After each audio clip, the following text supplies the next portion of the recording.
Your lecture 18 under Unit 2 Traffic Control Devices.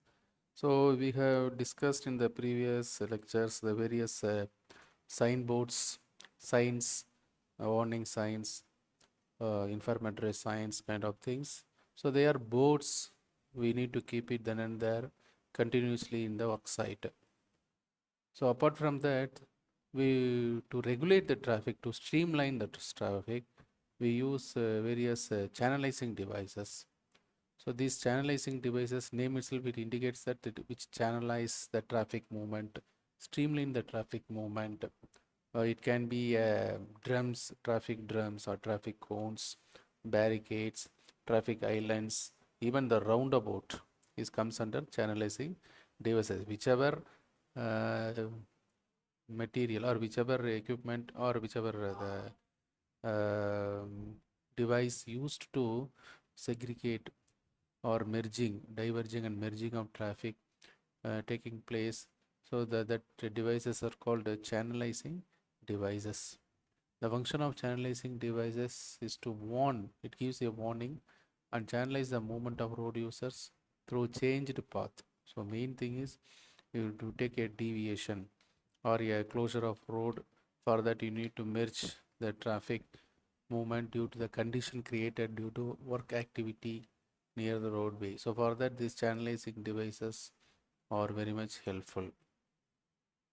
So usually these channelizing devices made up of strong plastic which are crash worthy, which can able to withstand, or strong steel material like barricades. Traffic cones are basically made up of the plastics, right? So these are some of the channelizing devices. This traffic cones is most used traffic cones. Is looks very dirty, but there is no retro-reflective tapes and all. So usually that is traffic cones have retro-reflective tapes on the surface, so that during night time it will be more visible. So these traffic cones are more handy. You can place anywhere wherever work activity is taking place. You can place it at certain intervals. Here is specified interval. What is the interval between the traffic cones at curves or at a straight line? So accordingly you can keep it and you can channelize or streamline the traffic. And here the right hand side picture shows the barricades, which are water filled barricades. So you can easily move after removing water from these things. To increase the self height only we are filling water. Then after work is over, they remove all water, empty it, and easily they can move. It is more portable type of traffic devices. And this is barricades, some kind of barricade. There are three type of barricade. They are giving type 1 barricade, only single slot is there. Whereas type 2 barricade having two types, two levels of barricades split at certain distances, and then you can see a red markings at a 45-degree angle. So angle also measured like that. Alternative red and white strips are placed at certain distances, whereas type 3 barricade having a full barricade. Okay, so the depends upon the location, the need, this type of type 1, type 2, type 3 barricades are used effectively.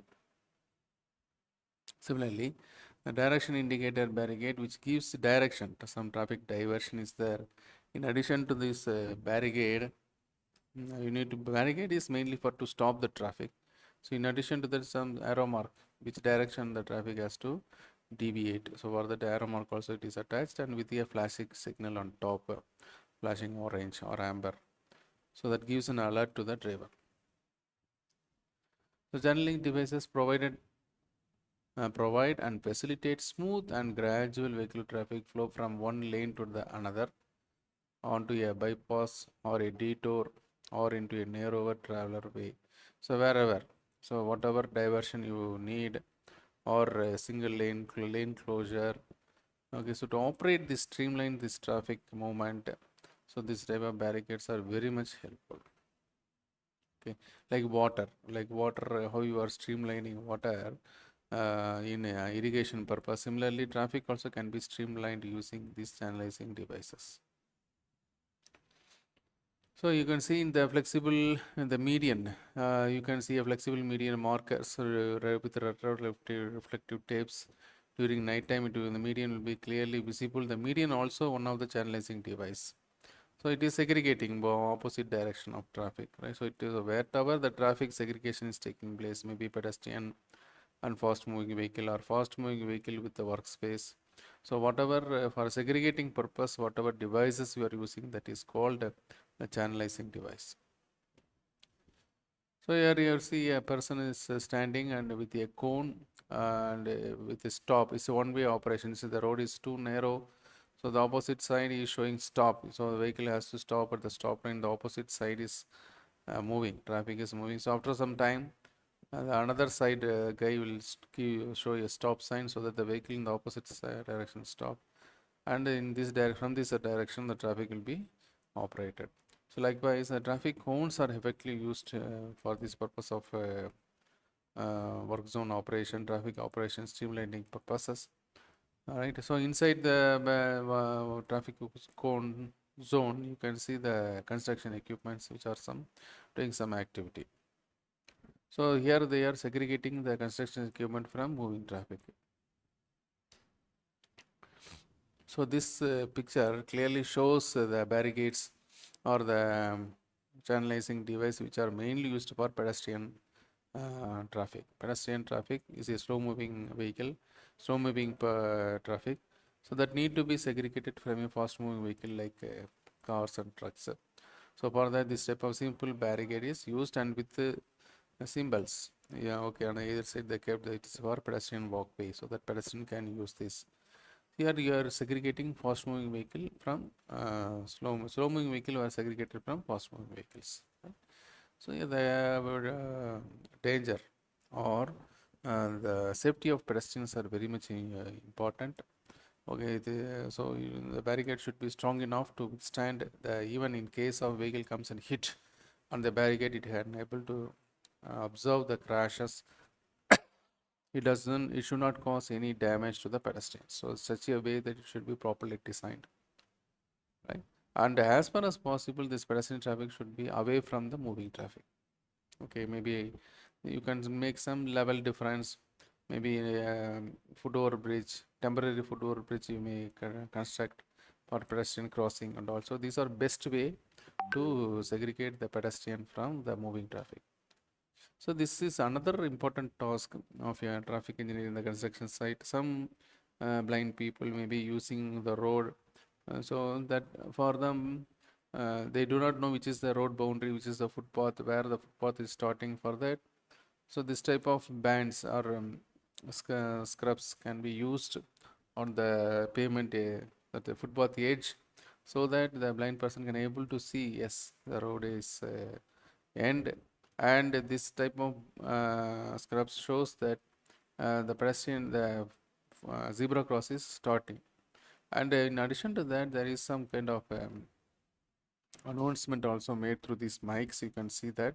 So whenever pedestrian, the blind person is standing there, it gives a warning orally to the blind person so that he can able to understand accordingly, can take decision. See, you may not able to see the signal, right? So whenever signal green is there, so it loudly says yes, green for pedestrians, you can cross. Some kind of announcement it will give. Okay, so this type of setups are very much important for to ensure the safety of pedestrians. Since pedestrians mostly it is directly they are exposed to the traffic. Once the vehicle comes and hit, most probably a fatality accident. So this pedestrian safety is very much important. Next, it should be crash worthy. As I said, we are segregating traffic from pedestrian or traffic to traffic from work zone. The traffic is moving normally with a little high speed. When suppose if a vehicle comes and hit on this type of channelizing devices, it should able to observe and it should not cause any damage to the vehicle as well. Okay, so it should be crash worthy. Okay, so it may be traffic cone, maybe a plastic. Mostly these equipments are made up of plastics.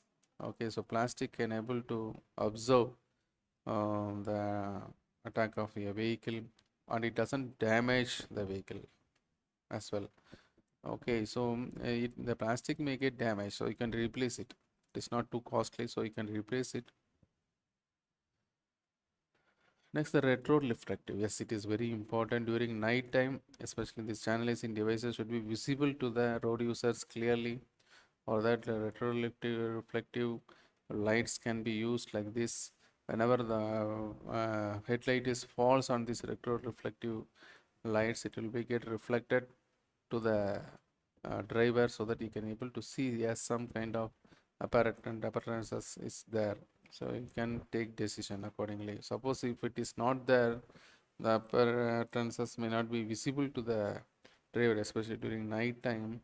So for night visibility, this type of retroreflective tapes or retroreflective materials are very much important.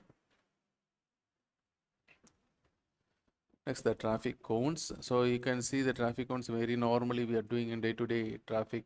We are seeing this type of traffic cones for segregating traffic, usually made up of plastic. So there are three types of traffic cones. So one is larger in size with 1,001 meter height, where major traffic movements can be segregated using this type of cones.